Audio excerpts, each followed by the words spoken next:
Hey all, Jerry Gladstone, author of the book, The Common Thread of Overcoming Adversity and Living Your Dreams, and founder of the Common Thread Success Academy. Today, let's talk about perseverance and how that's right, you can start bringing it into your life today. I really look forward to telling you how perseverance, and that's a key word for you, perseverance, made a business colleague and mentor of mine well over $450 million. And I think I have your attention now. By the way, whenever you watch a video, whether it's mine or somebody else's, make sure that there are real definable action steps for you that you can start incorporating into your life and your goals. I assure you, today, after you hear this amazing story, this amazing adventure, you will have action steps. My challenge for you is to figure out a way to adopt the same mindset of today's the day into your life. It started for me when I was only 26 years old at the time. I was watching the National Geographic television show about a guy named Mel Fisher who set out to discover a Spanish galleon treasure ship. It sunk off the Florida Keys in the year 1622. What intrigued me most was this guy who discovered the treasure ship called the Atocha was a gentleman by the name of Mel Fisher. Mel was actually an ex-chicken farmer, but he had a dream as a child, a dream to find and discover treasure. I was fascinated and I needed to speak with Mel. Somehow I wanted to figure a way out that I could actually work with him. So what did I do? Nobody told me I couldn't, so I cold called the museum up he actually owned in Key West, Florida, and much to my surprise, Mel Fisher actually answered the phone. By the way, I had zero knowledge of treasure. But I explained to Mel that I thought people around the world would love to own a piece of treasure, a piece of history that he found. And I would love to really help him market his find. You know what Mel said to me? He said, listen, if you're ever around, come on down to Key West and we'll chat. Now, I think most people would have shrugged what Mel said off, right? But I saw Mel's invitation as an opportunity, as a small, tiny opportunity. I lived in New York, but I flew down to Key West within days. Now, here's the funny part. The first thing Mel asked me, was, did I want to go out for some soup? Now, you may not think that's funny, but it was 9 o'clock in the morning, and I generally don't drink soup at 9 o'clock in the morning. But who am I to disagree with Mel? He wants soup, let's go have some soup.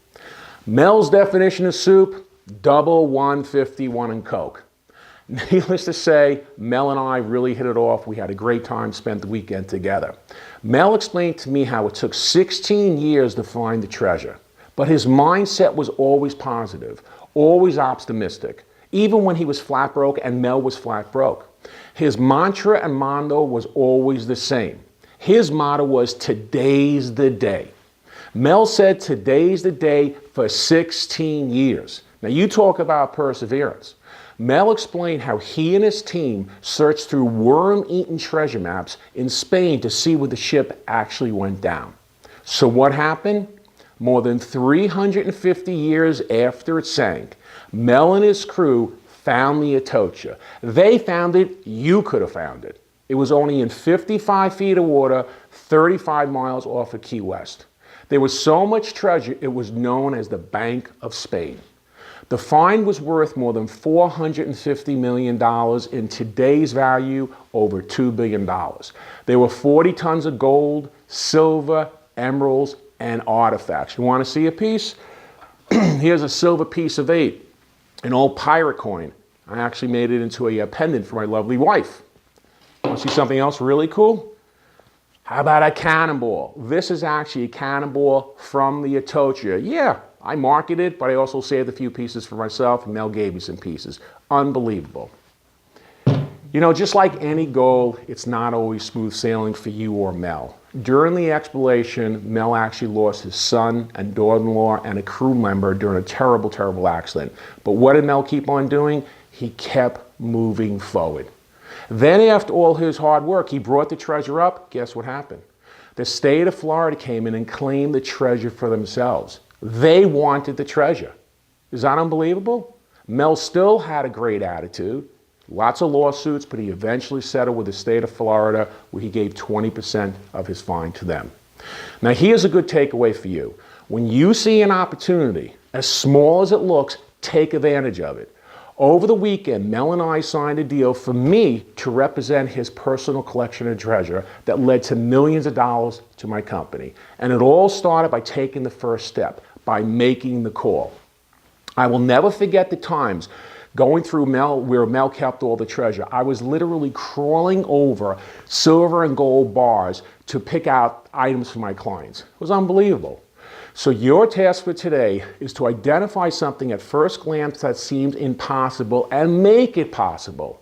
To make Mel's mantra your mantra. Today's the day. Today's your day. Go into each day with a positive, optimistic attitude driven with perseverance. That's how I started my business, with a small investment and turned it into million. And that's how Mel started his journey, and he made history. I hope you enjoyed Mel's story of perseverance.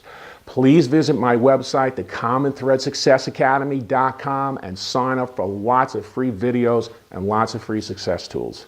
And if you're looking for a success coach, by the way, that's what I do. I am certified by the International Coach Federation, and I help people reach their full potential, and I love it. Contact me on my website. There's never a cost. We'll talk, we'll chat, we'll see if it's a good fit. Now, be sure to watch out for the next video. The next video was actually the interview I did with Sylvester Stallone. He told me what to tell you, how you can become your own Rocky. Until next time, stay strong, be a warrior, and keep moving forward.